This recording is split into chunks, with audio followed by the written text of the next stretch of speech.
Bro, the fear of Brian. confrontation is real. I know. I feel it myself. Why do you think that is? I don't know, but sometimes it's very annoying and gets in the way of life. But hopefully by the end of this episode, we'll kind of know why. Yeah, because on this episode, we're going to talk about why fear of confrontation, what it looks like on a day-to-day basis, and Some triggers for confrontation. That's right. Triggers for confrontational fear and what we can do actually to reduce those. Yeah, to reduce that fear of confrontation. You know why? Because fear of confrontation is a distraction. It's a distraction. And it distracts a lot of us from accomplishing our dreams. And we don't want to play that shit. No, we want to get shit done. I dig it, bro. So let's dig in on confrontation. Let's go.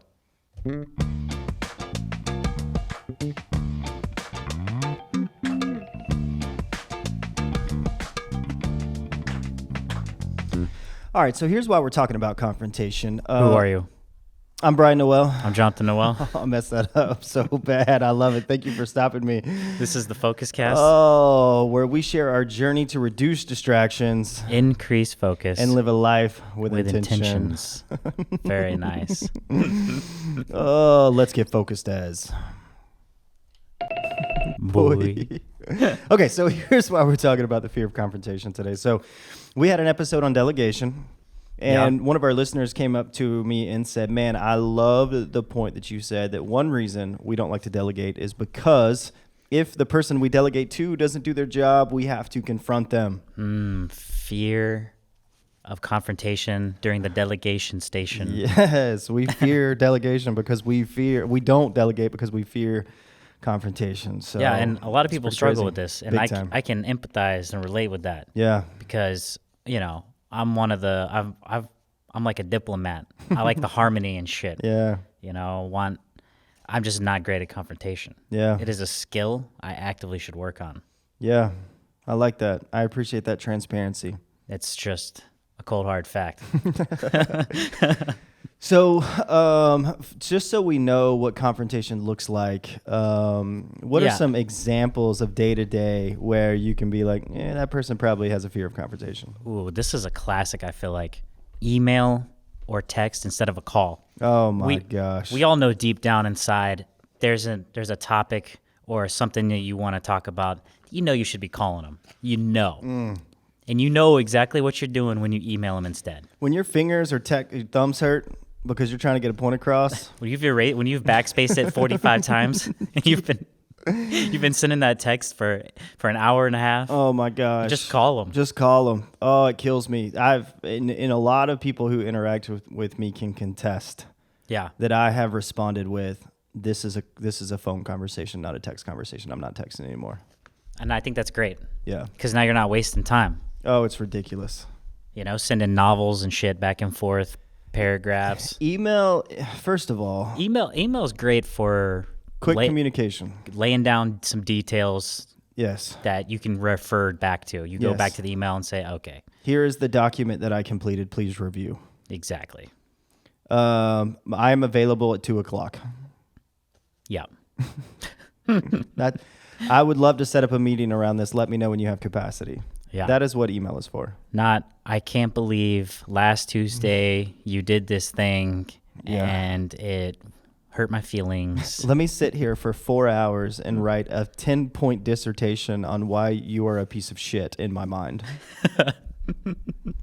Oh my gosh. That's amazing. Please stop that shit. Yeah, let's hit this next. What's another classic example, something we've seen?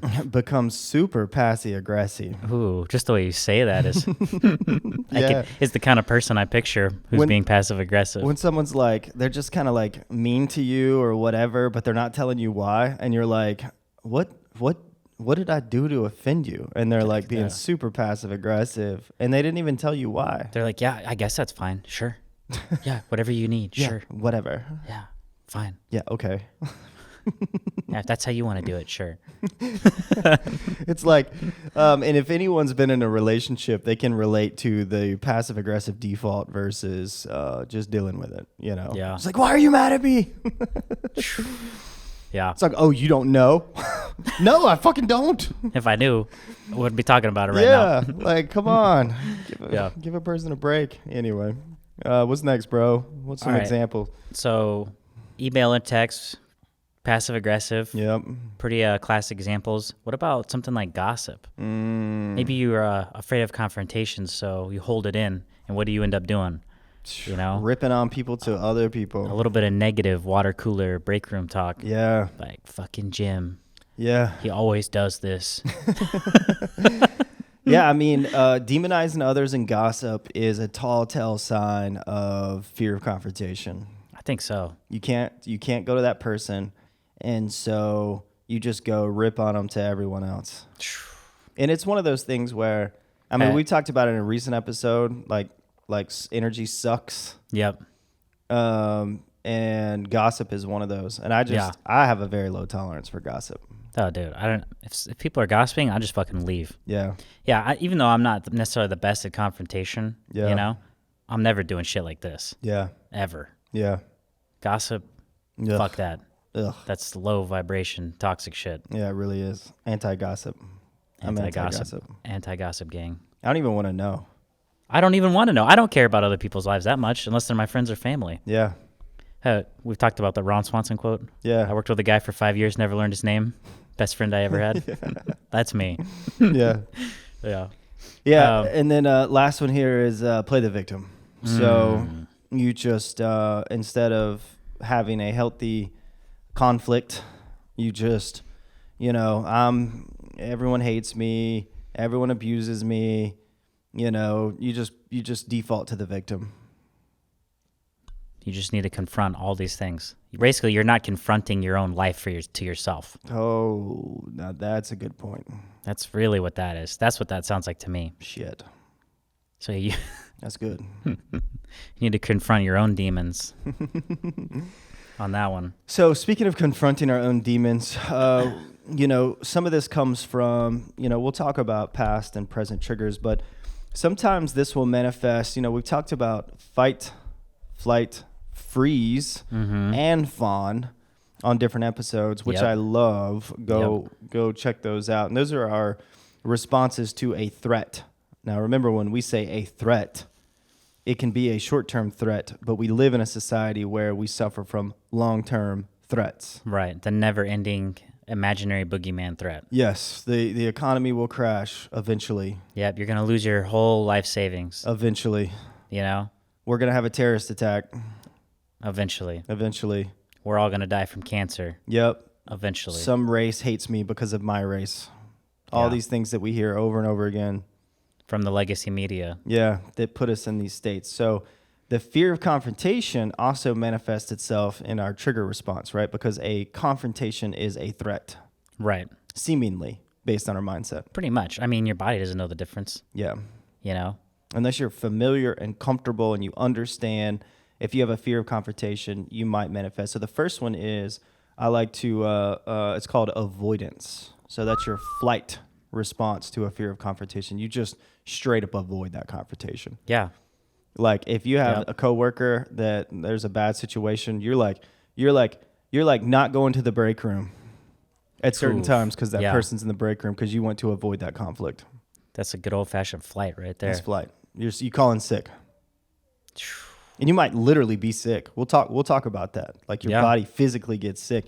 So you might call in sick because you just want to avoid that confrontation. Yeah. Damn. Yeah. Sounds like a lot of energy.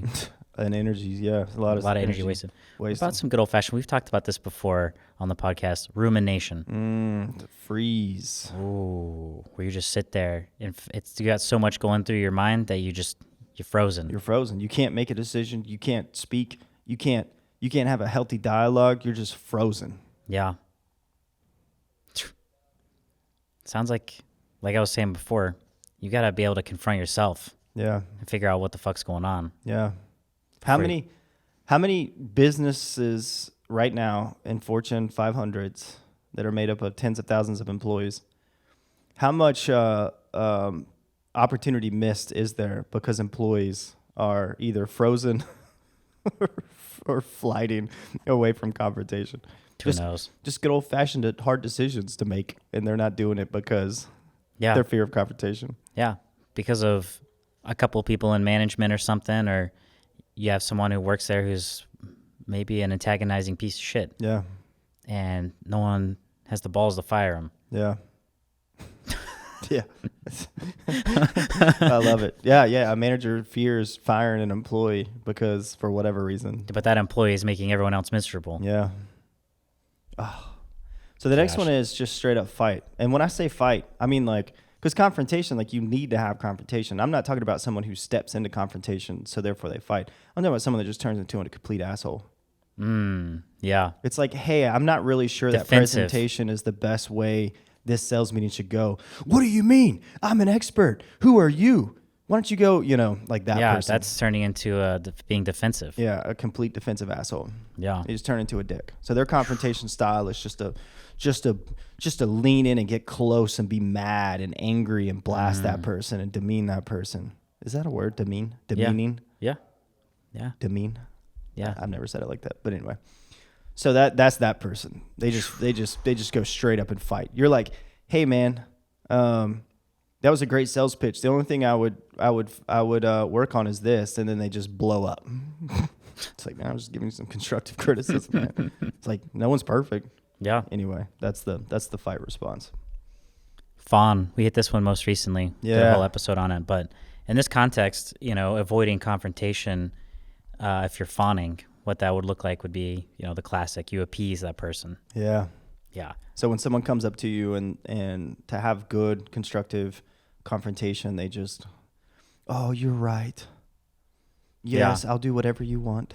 Yeah. And when you have two smart people and they're working through a solution, it's not that any one of them is right. You're working through it. You're trying to figure it out. Yeah. So if someone defaults to fawn, all that does is put the other person's opinion as the opinion that moves forward. And maybe their opinion is not the correct opinion. Maybe the collective Yep. is the right way to go. Not to mention it, the person who's appeasing, you're digging yourself deeper. Yeah. You let someone else, Yeah. you put their needs before yours, one fucking shovelful at a time. You're just burying your own grave of misery. Yep. And then before you know it, you feel like you're buried. Digging your own grave of misery. Yeah. Then you hop in. So I think when I definitely was younger, Yeah. this was me in relationships. You were a fawner? For dating, yeah. Yeah. Avoid the confrontation, do the fawn shit, Yeah. try and make everything harmonious. But what was I doing? Fawning. Fawning. You were fawning, bro. I've been married for a long time, so I'm having to go way back to like middle school. But like when you like love a girl and you like do whatever for her and you're like there and you text her and all of a sudden she does something that you don't like and then you just like straight up like act like she doesn't exist. Just ghost. That's middle school shit. Yeah, that's some middle school shit. And you know what's funny? People still doing that as adults in work. That's funny. We're just sitting here saying, "Oh, that's middle school." Duh. I mean, but yeah, there are people doing that right now. Right now, as adults in their relationships We just and in their work. inadvertently ripped on so many people. How old are you? 14, 13? So and we must say this as a disclaimer because this is so true. It's not that you're either black or white. It's not that you're like you have a obvious always fear of confrontation. Yeah, it could be different things. It I could be mean, different things. confronting your friends is different than your significant other. Yeah. Confronting your friends, family, groups of people, it's all different. And we'll talk about where fear of confrontation comes from, but you may have a boss that triggers someone that was like your dad. Yeah. So it might also be that very specific person. You may be fine at confrontation, but then there's just there's this manager that You just work feel like for. you can't do anything. You can't do anything. Yeah. So there's a lot involved here. So obviously we this is funny sometimes and we speak about it like that, but it's really a daily thing to just look at, just like we said in delegation. You're not either good or bad. It's like today, what should I delegate? And what am I struggling to delegate with today, right? Fear of confrontation. Where do I need to have a good, healthy conflict today, if I need to? And at the end of the day, we've talked about this. Holding it in is just, you're just creating a distraction. You're wasting time and energy on something that could literally be a 5 or 10 minute phone call away from releasing. Yeah, it's great. It's funny. Humans aren't meant to hold all this shit in. No. You're literally manifesting disease. Yes, you are. Because it's just our mental state and the stress hormones and the response in our bodies are powerful. So if you're not confronting people, you're just holding it in. It's a problem. Yeah, and in our culture, when you go to the doctor and you say, I'm sick, their first response isn't, what childhood trauma haven't you released? Right? Unless you go to like a doctor of psychology. You know, they're like, great, Yeah. well, let's try this med Yeah. and see if that helps relieve Yeah, yeah. the anxiety. When was the last time you went to the doctor, and they tried to get to the root cause? Like, what's your diet actually like? Yeah. How are you actually sleeping? Yeah. Don't tell me the bullshit fabricated amount that you're telling me you're sleeping because you don't want to look bad in front of the doctor. Yeah. Tell me how much weed you actually smoke. Yeah. Tell me how many beers you actually drink. Yeah. Let's get to the root cause. Let's get to it. No, the doctors are like, unfortunately, I feel like I don't even go to the doctor. But this is what I imagine. A lot of them probably have the mentality like, they're not going to fucking change anyway. So what does it matter? I'll just give them a pill. Well, statistically speaking, they're probably right. Well, statistically speaking, even if they are right, if you can help It's still couple, sad. if you can help a couple people, it's true. Isn't that the whole point? Of being a doctor? Yeah. I don't even, what is their oath? The what's it called again? The something-cratic? Hippocratic oath? Yeah. I don't know. I mean, a lot of doctors quit during this last round of pandemics because they were being gaslighted into doing things that they didn't feel like were ethical. Yeah. And those are the heroes. Those Those are the fucking heroes that walked away from $1 million salaries because they didn't feel ethically as it should be. As it should be. I didn't look up the stat. I was just listening to a podcast, but they were talking about the suicide rates of doctors who are like been in the industry for a long time because they're finally reaching that point where they're like, this isn't working. Prescribing drugs isn't working.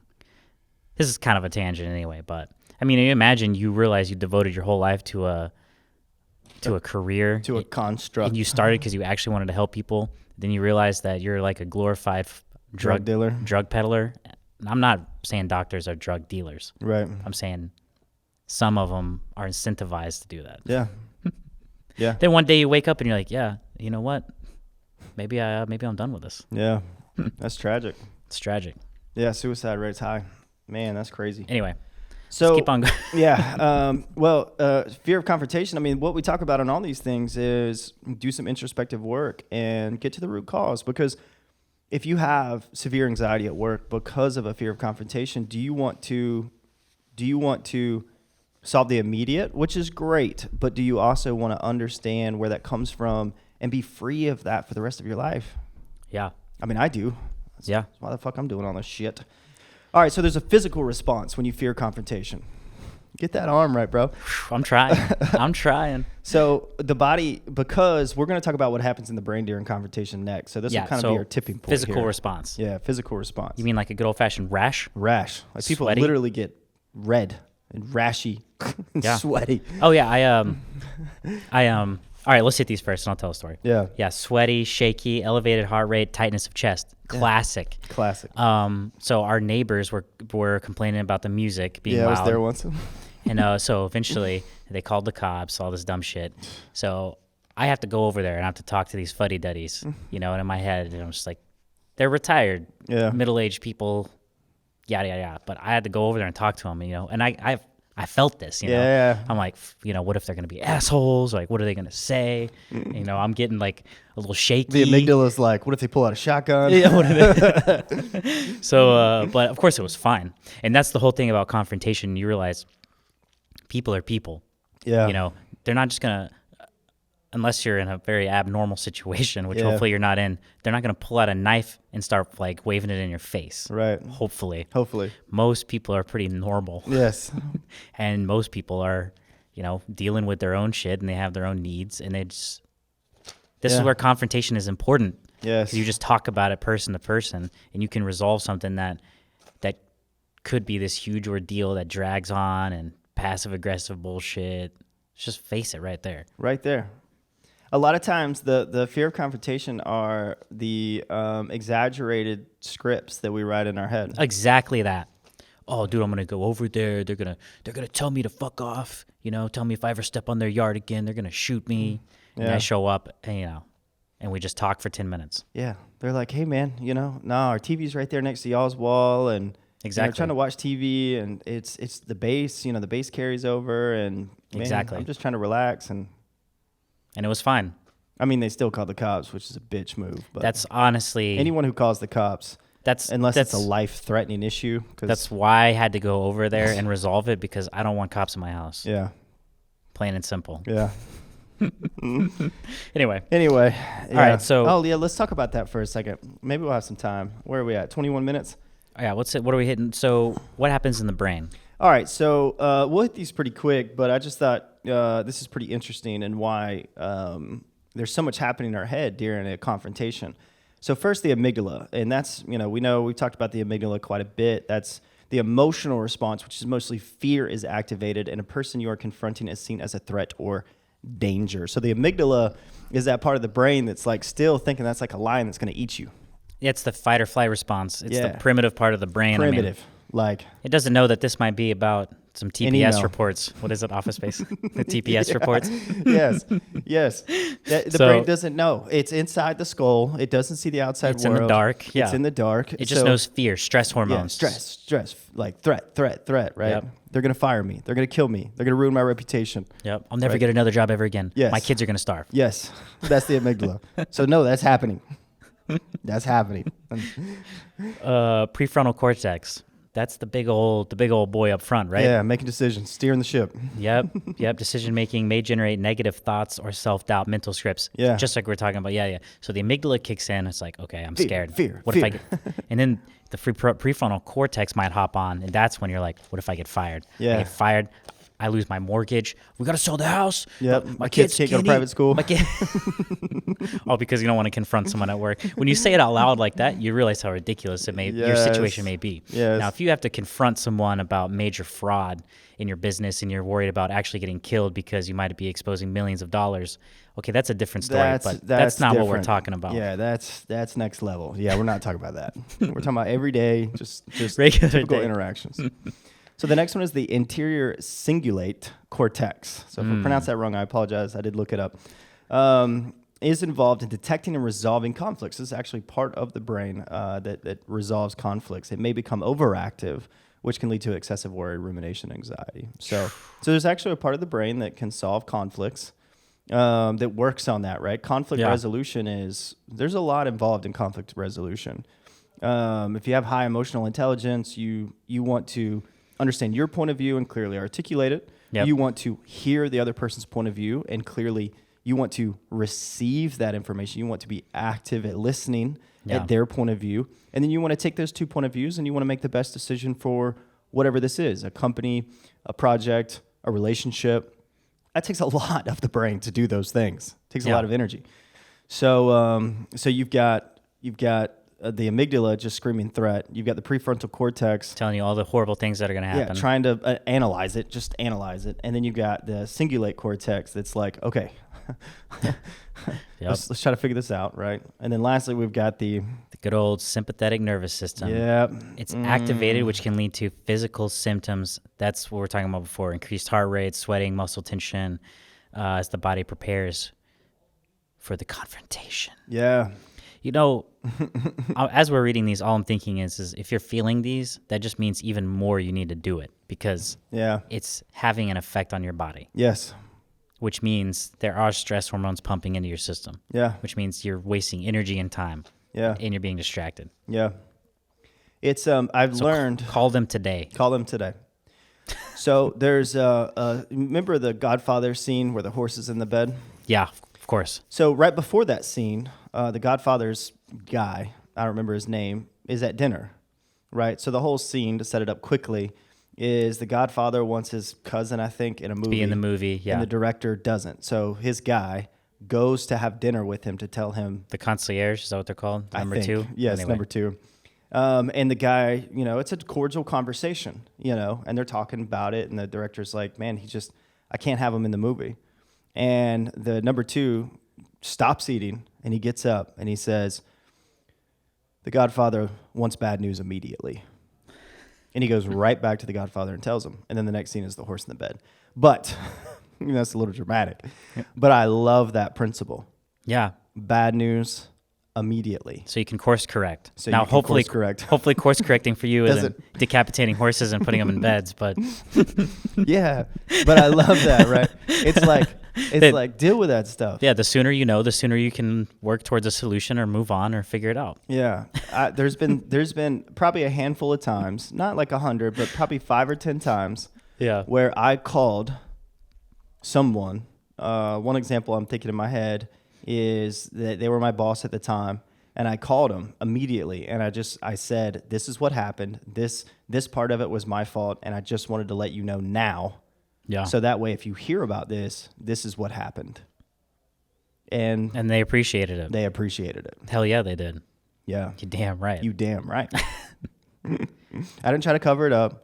Yeah, I didn't because try to justify it. I just said, this happened. This part of it was my fault, and just wanted to let you know, and this is what we're doing to fix it. Yeah.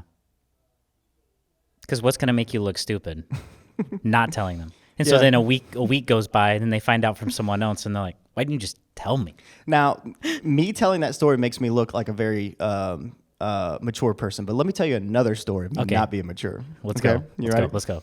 So this was middle school, Okay. and I was smoking at the house, some of my mom's old cigarette butts, Mm. and I saw them pull up the driveway. We have a long driveway, right? Yeah. So I was like, oh, crap. So in my mind, really quick, I thought I was being clever. And I was like, all right, well, first of all, I got to put the cigarette out. But let me straighten up the house and dump this ashtray. Let me straighten up the house really quick. So then if they, come in, this is all in my head. This is the prefrontal cortex. Yeah. If they come in, I'll be like, yeah, it's just straightened up. Which is uncharacteristic, right? Yeah, it's uncharacteristic. I mean, we did have to clean the house every day. But so my mom walks in and she goes, what's that smell? And I was like, I don't know. She's like, why is the trash can on fire? Were you smoking? And I was like, no. That is an example of me not wanting to face that confrontation and being a fucking idiot. I think the only time I lied to mom is when I was stoned, and she asked me if I was stoned. This is like one of the only times. They knew every single time. Of course, if you smoked, you know when people have smoked. You know what it smells like. You know what it looks like. Oh my gosh. Well, it's so funny now. It's like when we were teenagers smoking all the time, like you can drive down the road and smell that someone 10 cars ahead of you is smoking weed. Oh my gosh. Weed is like, you smell that. It's You a know very what it distinct is. smell. Yeah. Nothing smells like it. I mean, when your 5 houses down neighbors smoking weed. Oh, dude, I can smell. Everyone has that marijuana radar. You can tell within like a 40-foot radius. Yeah, your brain's like, someone's smoking weed. Yeah. So like you walk into your house after like totally just killing. Especially if you hotbox a car or something stupid like that. Hotbox a You car. go home 10 minutes later. And you're like, you've been like- smoking? No. Oh my gosh, the perspective of the world that you think people are complete idiots. Anyway, Oh, that's funny. so let's go deeper, bro. Why? Where does this fear of confrontation come from at its Okay, core? so plain and simple, I think if you have no experience, Yeah. maybe you haven't been flexing that muscle, Yeah. confrontation might be difficult. Now, you told a cool story how you worked in a halfway house, Yep. right? And you were faced with lots of confrontation in a very short amount of time. I was a 21-year-old person who did not have a good balance of conflict resolution. And I was definitely just a fighter or a flighter. And as a 20-year-old, 21-year-old, I got moved into a house as a mentor with 5 addicts. So you were the mentor in one house, and you were living with 5 addicts. Yeah. And you learned very quick The that confrontation. addicts will do or say whatever they need to get what they want. Yeah. They will manipulate you. They will appease you. They will fight you. They'll do everything they can. Their addicts are absolutely brilliant at manipulation because Yeah. they've manipulated themselves into dual personalities. I'm an Yeah. addict, or I am justified by my addiction. So in that, they know how to manipulate people, Yeah. and what is required in that environment Is lots of confrontation. So you've got 10 years worth of confrontation experience in like 1 year. Yes, That's pretty amazing. it was wild. Yeah. It was confrontation boot camp. Confrontation boot camp. Hey, come to Brian's confrontation boot camp. I should host one of those one day. As soon as they walk in the door, they get their name badge, and as I put it on them, then I just slap them in the face. Confront me, bitch. So anyway, so maybe you don't have experience, and that's fine. Yeah, it's not a big deal. I think for me, like I was talking about earlier, relationships. I'm not someone who dated tons of people, so I was in like only a handful of serious relationships. So when I'm in it, in my head, I'm like, oh, you just wanted to work out, and you want everyone to be happy and all this. So I'm not dealing with confrontation. Ultimately, what I'm ultimately doing is eroding the foundation of like the whole shit. Yeah. So anyway. So next is fear of rejection. Yeah, that's a big one. So you don't want to confront someone because you're afraid they're going to reject you. Yeah. You don't want to give someone your opinion that may be different from theirs because you're afraid they're going to reject you. And that's a deep level. That's just your brain doing its thing. That's your brain protecting you. Yeah. Low self-esteem. Yeah. So if you think that you're not worthy, or you're an idiot, or you're a loser, that low self-esteem, and usually that's planted by someone else in your life from the past. But that low self-esteem just means like you can't stand up for yourself. Yeah. So you fear that confrontation. And last but not least, good old-fashioned narcissism. So the reason it's funny, it may not look like a fear of confrontation because narcissistic people are usually turn into the fight mode. They're very aggressive. Yeah. But the reason narcissists struggle with this is because narcissists struggle to see the world outside of their own. Like if you're a narcissist, the only world that exists is yours. Yeah. So how do you have conflict resolution with someone else if the only world that exists is yours? So in this one, you're not confronting people because you don't even care about their existence. The only thing that matters is your world. Yeah. Yeah. So I don't know, like that may look a little different than a fear of confrontation. Yeah. But it's not good at confrontation if you're a narcissist. And then past experiences, man, trauma, a lot of this stuff, a lot of fear of confrontation comes from past experiences. Like if you tried to confront your parent and they beat the shit out of you. Oof. Yeah, you might have more than severe confrontation after that. Yeah. You're going to have a lot of things. You're going to have a lot of things, including a fear of confrontation. If you married a very abusive person and then you tried to stick up for yourself and they left you and abandoned you. Yeah, that might lay some seeds of doubt. Yeah, if I confront you, you will abandon me. You will fire me. Yeah. So that's a good one. What else, bro? What about your home situation? Yeah. Talk about that. You kind of talk about that, like passive. Yeah, if you grew up in an extremely passive home. What if you grew up in a house where everyone was passive aggressive? That's all you saw. Yeah. You never did. There was no confrontation. Yeah. Someone shows up. Guess I'm doing the dishes. I guess I'll vacuum today. Yeah. No. Hey, how come you didn't? Hey, I'll do the dishes. You vacuum. Yeah. I guess I'll do it. If no one else is going to do it, I guess I'll do it. There's quite a bit of people that grew up in a home. I know quite a few people that grew up in a home that their entire family system was making sure mom didn't get mad. Yeah. Don't upset your mom. Because then mom goes off in some little pity, weird shitty thing. Yeah. And even the husband. Yeah. And all the kids have to orient their entire life. Or the opposite of that is don't make dad mad. Yeah. Both of them. Yeah. So now everyone's world has to revolve around one person. Yeah.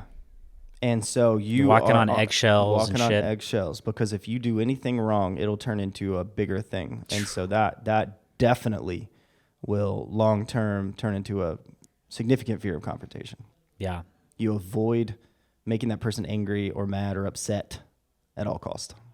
It's pretty wild. The other one is social conditioning. So like race and gender conditioning. Like if you're a woman and you're bold, you're a bitch, right? Yeah. A man can be bold. He's just confident. Yeah, but if a woman's bold, a confident she's a bitch. man confronts people. Yeah, exactly. So like that's gender conditioning right? bullshit. Yeah. So and that there's these unwritten scripts that we live by. Yeah. No one's written it down. but we all live by them. I love it. Yeah, the social contracts that no one signed. Yeah. It's like, I was born here. I didn't sign this shit. That's what I feel like. That's why I love. That's why I love talking about this imaginary booklet that fell from the sky that told you your business has to do this in 6 months or you're a failure. Like all this shit we tell ourselves from this imaginary book of rules and regulations on life. It's all social conditioning bullshit. Yeah. You know, I mean, it's almost like everyone's trying to make themselves as miserable as possible. Yeah. You know, I think weird. One day you just have to wake up and realize none of this shit matters. Yeah. None of it's true. I mean, anyway, whatever. That's a whole nother thing. That is a whole other thing. So what can we do, bro? How do we practice? What are some conversations we can have, you know? So I wrote these in the notes as the mental game, right? Ooh. Because a lot of this is if you're listening to this podcast and you want to stand up for yourself. Yeah. You know? Yeah. Or you're starting a business and you're starting to negotiate with contractors and you're hiring employees for the first time and all this is new. Like for most of your life, your parents told you what to do. School told you what to do. College told you what to do. And you went to a job and you got a W-2 and your boss told you what to do. And this may be the first time in your life that you're having to have healthy conflicts. Yeah. You're making decisions. You need to make decisions, right? So these are just different kind of individual things to consider when you're going through the introspective work, the mental game of why do I fear confrontation and how can I spin that into productive, constructive conflicts? I love that. Yeah. So instead of, you just reframe it. Reframe it. You flip it. You flip the script. That's oh man! Right. Instead of I got to confront this person about this, and it's gonna be messy. Yeah. You just say, you know what? Here's a chance for some constructive criticism. Yeah. Here's a chance for us to work through some stuff and move this thing forward. And usually you learn something whenever you're doing these things. Yes. Always. Always. Yes. You learn about other people's needs. Oh, you know, like when you're talking about after a certain amount of time, you don't answer any emails. Yeah. That's a boundary. That's a boundary. So you have these conflicts, or you talk to people, you learn this shit. Yeah. Like, oh, Bob doesn't answer the phone after 5. Yeah. So I'm not going to call him, and I'm not going to get all passive aggressive and pissy when he doesn't answer. I'm not going to send out a company policy email and then ask him if he saw it at 6 o'clock. Can I rant about that for a second? These fucking companies with these passive aggressive, fear of confrontation owners. Yeah. That one person does something wrong in the company. Oh, and they send the email to everyone? So they send an email to everyone and change the HR policy. Or they stand up at a meeting and say, listen, everyone. Yeah. And everyone in the room knows that it's one guy you're talking or one to Jim. person. Jim is a dipshit. So we all have to reorient our lives because of one person. Because of one dumbass. Because you won't fire him. Because you won't fire him or have a meeting, a closed doors meeting. Yes. You know, where you tell them. Oh my gosh, that pisses me off. I don't think I can survive in the corporate world, bro. I don't think you could. I think it's been too long. It's been too long. I mean, that self-employed for 11 years. And that shit happens all the time. One person abuses a hybrid work environment, work from home, work from the office. So then everyone, even the A player, organized, rock star, amazing employees have to reform and reconstruct their life and their habits because of one irresponsible person. That's why A players quit companies when managers and owners don't fire C players. Dude, that's why if you give the right people autonomy, they crush it. Yeah. They just crush it. They crush it. So anyway, okay, so back to the point, constructive criticism. I put giving and receiving. The best way to work on your fear of confrontation is to invite constructive criticism and actually receive it. That's a good point, bro. Because then if you learn, like you said before, this is your battle. Yep. This is your head. You got to work on yourself. If you can receive constructive criticism and apply it appropriately, then you will be better at giving constructive criticism. Without a doubt. Yeah. Anyway. Next one. Growth mindset. Growth mindset. Yep. None of us are perfect. None of us have a crystal ball. Yeah. Well, except for those who dictate the market Well, yeah, except for the ones who control everything. They don't look at the crystal ball; they make the crystal ball. Yeah. Anyway, so a growth mindset is we're all trying to figure this out. We all come from crazy places and crazy backgrounds. Yeah. We all have different experiences, and we will grow together. Exactly. And if we get into a conflict and you're a dick, that doesn't mean I have to be one. Right. Because I'm growing. Hey, fuck your fixed mindset. I'm not doing that. I'm not doing that. I mean, that's childish anyway. Have you ever seen the street fights where like the one person just stands there confidently and the other person is just like jumping around, like do something, do something, do something. And the other person's just staring at them. And then that person throws this wild ass stupid swing. And then the person just steps back and then punches them and knocks them out. Yeah. That's a growth mindset. That's the difference. That's the difference between someone who has training and someone who doesn't. Yeah. Yeah. Oh, man. Yeah. What else we got? Oh, this one, it's not you. It's all about you. This is kind of a bullet point that Brian. Yeah. So this is interesting. I was in a therapy session. Okay. And I was talking, and it was a healthy mix of my emotional brain and my logical brain just vomiting. Yeah. And I was talking about the outside world and the inside my head and all this stuff. And I was just bouncing back and forth, and it was kind of a cluster. And my therapist hands me a note. And one side, it said, it's not about you. The other side said, it's all about you. And the principle there is like, though whatever happens, in a confrontation, if you're gossiping, you're like, this person's an asshole and I can't stand them and they're a terrible person and all that kind of stuff. Well, all you're talking about is how it's not about you, but yet you're the one that's so upset. Yeah. So it's all about you. Yep, exactly. So it's just being aware of a lot of the things in this world. It is not about us, but it is all about us. You made it about you. Because we're the humans. We're us. You're you. Yep. So anyway, just an interesting little thing to... honestly, if you're just really upset one day, just ponder that one because it's kind of a mind bender. Mind bender? It's not about me. It's all about me. I mean, it's almost like it's happening. They're both true. What you're saying is they're both true, and it's all the time. Yeah. Yeah. Anyway. I love this one, bro. Every problem is a leadership problem. That's the best thing to tell leaders. Owners will rip on their employees. They'll talk about how bad they are. They'll say it's someone else's fault, and you just look at them and you say, my favorite principle is every problem is a leadership problem. Yeah. You're the leader. If employees have problems, it's your problem. It's your fault. Real quick on this, I think I mentioned it in another episode, but there's a Thai place we really like. You talk to all the servers, right? Yeah.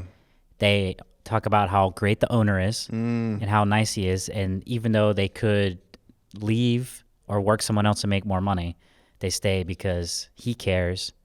Everyone cares about the food quality. There's just that culture of, and the owners there working hard, busting ass, and everyone else is busting ass. No one's lazy. Yeah. That's a leader. That's a leader. It's always a leadership problem. I mean, if you have a bad employee, you either hired them and you shouldn't have. That's HR, recruitment processes. They don't know what their expectations are. Poor management. Yeah. They don't know what the rules of engagement are. Bad communication. Yep. From you. Or they're just a bad employee and they should be fired. That's you too. Yeah. It's all you. You being the leader. It's all you. And it's not about you. No, I'm just kidding. Yeah, exactly. No, I'm going back. But yeah, exactly. Yeah. Now we're, in this space, it's a leadership thing. Yeah. So if you fear confrontation, think about this if you are a leader in the context of every problem is a leadership problem. So work on that. Nice, bro. You might have to do some healthy engagements. Last one is unclear expectations. Man, this is just the truth in all the world. In every aspect of life. Yeah. Most conflicts come from unclear expectations. Yeah. Not only that, it's just differences in how people perceive things. Mm-hmm. Like if I ask someone, hey, clean the kitchen. Yeah. It's just people are going to do it in different ways. What if someone loves when the floor is clean? One person loves when the cabinets are clean. Yeah. So then you have people looking at the kitchen and you're like, this isn't even clean. Why didn't you do this? But in their head, they're like, the floor is spotless. Yeah. But in your head, you're like, but the fucking fridge is weird. Yeah. So it's like, this is why you just have to talk to people. Yes. Oh, for you, this is like this. Yeah. Okay, that makes sense. Now I understand why you did it like that. Yeah. And then this is how I see it. Yeah. And that's not that they're wrong. Right. It's not even that one's better. It's just fucking different. different. Turns out different people see things differently. Wow. Imagine that. Imagine that. Imagine that. Unclear expectations. Unclear expectations. If back to the house cleaner example, which I like, unless you have a checklist, Yeah, unclear expectations. it's unclear. So if someone gets a hard on for like I don't know, they hate dust. Yeah. They dust the place. Dust But it. you don't give a fuck about dust. You don't even see it. You don't even see it. You care about the cabinets being organized. So you, Civil War drawer being in your organized. head, you're like, these cleaners suck. Yeah. They didn't even do anything. And then in their head, they're like, dude, I dusted every square inch of this place. Yeah. Unclear expectations. Unclear expectations. No checklist. And then relationship too. And the relationship. Relationships when they start are more about me. What do I want out of this relationship? Yeah. Even though we fawn that person, Yeah. it's still because we feel good in doing that. But Yeah. Though we don't know it, we subconsciously expect a return on that. And And now we you're just getting don't into set up like, those expectations. now you're getting into like Buddhism where you have to reach the point where you do everything without expecting anything. I don't know if human being reaches that state. It's possible. I don't know. Yeah, you're putting limitations on the on the human mind, bro. Well, I just never talked to like a hardcore Buddhist. Yeah. Anyway, Yeah. So those are some things. Those are the mental games thing to think through. Now we got some practical steps. This is from a book I love. Okay. If you struggle with confrontation, or if you're just a human being and you're in an office, you should read this book. It's called Crucial Conversations, and there's another book called Crucial Accountability. It's one of my favorite books. It's like my top 5 go-to books for every team to read. Oh, accountability. Love that. Yeah, so you're gonna have crucial conversations, and I love that spin on it. Right, you go from confrontation to a crucial conversation. Like that's a Yeah. rewrite the script. Yep, exactly. Now, yeah, you're like, man, fuck it. You know what I mean? Yeah. Yeah. Totally different. So I'm just going to hit these really quick. We'll go back and forth on these, read the book. But first I'm going to start with the heart. What is the end goal of this? If you just want to confront someone because you just want to like yell and be angry, then you're just a bully. If there's no positive outcome. That's not a crucial desired, conversation. Yeah, that's just you being a dick. That's just ego conversation. Yeah, that's right. Create safety. Yes. Okay, work to create a safe and respectful environment for all parties. Yeah. So here's one thing. Oh, go ahead. I was going to say, I did not feel this when I worked when I was younger, okay? And I had my first job where I was making a little bit of money. Yeah. And I'm working with a bunch of Eastern Europeans. Okay. And the culture's a little different. Different Culture. And Different expectations on how to interact with people. Yeah, and I was not comfortable, and I did not feel like it was a safe environment for, confrontation. Yeah. At all. In fact, yeah, if you didn't only care about money, if money was not your god, you were kind of looked at as a fucking weirdo when I was working with these people. So, wow. Pretty wild, right? So real quick, I'll say on that, this can be as simple as most people are tired at 4:30 right before they leave. Yep. Not a good time to go up and have a hour-long conversation gosh. about worst time a crucial possible. conversation. Yeah. So like they're trying to transition, they're trying to figure out what their family needs, they're figuring out what's for dinner, they're trying to wrap up the end of the day, and their head's already out the door. You might still be in the building, but your mind is fucking gone. Yeah. It's 4:30. Here's what's funny about this, bro. You ready for this? Yeah, let's hear it. Person 1 in this scenario, fierce confrontation, waits till the end of the day. Person 2 doesn't even know what's about to hit them. Is by the end of the day, they've had several meetings, they've got several things done, and they're tired and they're ready to go home. So the person who fears confrontation, so they waited till the end of the day to talk to you, comes to the person who's ready to go home and tired, and then wants to confront that person. So what's going to happen? And that person's like tired, tense. The person's in their head, they're thinking, why the fuck are you here right now? Yeah. Like, get out of here. Yeah. So Yeah. that's not a good time for a crucial conversation. Yeah. You got to have some awareness. Yes. So safety means safety as the word safe. People feel safe, but it's also just like being aware of like a safe space means just like a good, productive space to have a good, constructive conversation. Next is master your stories. So the inner narrative, right? Our brain creates scripts, but oftentimes the scripts are dead fucking wrong. I don't think So they true. say that in the book, but I think I added that. This little Brian additive. But yeah, we create these scripts in the book. I've said this before a lot, but if someone's late, we think it's their character. If we're late, it's our environment. Yeah. Yeah, I mean, we're creating scripts in our head all day. All day. You're in the shower. You're thinking about just all the things. It just never ends. Someone sends you a text and they're like, hey, you send them a text, you're like, blah, blah, blah, blah, blah, blah, blah, blah, blah, blah, blah, blah, blah, blah, blah, blah, and they're just like, and you're like, don't respond. what do you think about this? And they're just like, that's cool with me. And then in your head, you're like, they're not cool with it. They didn't really respond. That's the big problem with text and emails. Yeah. You're not having a conversation face to face. Yeah. Or over the phone. You're leaving room for mind scripting. Yeah. So you just you create a whole world around this text message. And That's not even true.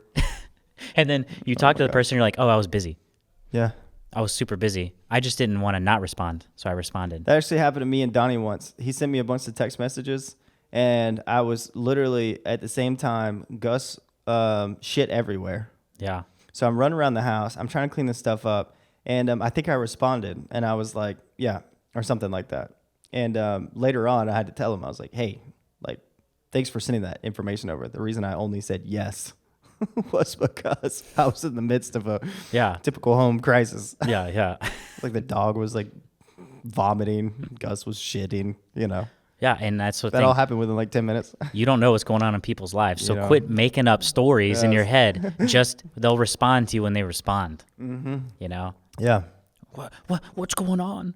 Why haven't they sent me a message back? Yeah. You know what, dude? You don't know. For all you know, they're fucking someone in their family died. Yeah. You know, they're on the phone. They're doing something more important than you. Yeah. Anyway, what else we got? All right, cool. State your path. Clearly expressing your point of view while being equally open to others. So again, that goes back to you need to pull the emotion out so you can clearly articulate your point of view, but then you also then need to shut up and listen to their point of view. Nice. Exploring the other person's path. Yeah, there you go. Yeah, there you go. Once you've established the understanding, move forward. Oh, I love this. And that was the chapter in the book, Move Towards Action, which feels like the publisher told them they needed to write one more chapter. It's like, what's the last one? Move Toward Action. There you go. Anyway. That's like the classic wrap up when you're tired of writing a paper. Yeah. Anyway, but what's the point of this, right? That's kind of the goal there. So. Okay, so last but not least, we're 54 minutes in. We'll hit these really quick. This came from an article called Happier Human, or a website. I don't really remember. I didn't properly cite this, so look up Happier Human Fear, and I think you'll find it. But when you fear confrontation, recognize the fear. Yep, examine it. Yep, and then challenge the fear. Yep, and allow yourself to feel it. Yeah, so just being self-aware. Yeah, imagine that. Instead of believing what the amygdala is telling you, like you're going to die, just say, thank you, amygdala, for presenting this threat. Now I'm going to face it. Breathe, right? Yeah. Yep. Acknowledge what the threat is. Examine it, look at it, pick it apart, and then just say, it's okay that I have a little bit of anxiety with this. It's okay. That just means it's something you need to confront. Yeah, something you care about. Yeah, exactly. It just means you care because you're human, and that's great. That's awesome. I think that's it. I'm ready to go. I think we're wrapped up. Thank you for listening to The Focus Cast. Go to youtube.com/thefocuscast and slap that subscribe button. Head to thefocuscast.com to share what you want to hear next. Go forth and be focused as boy.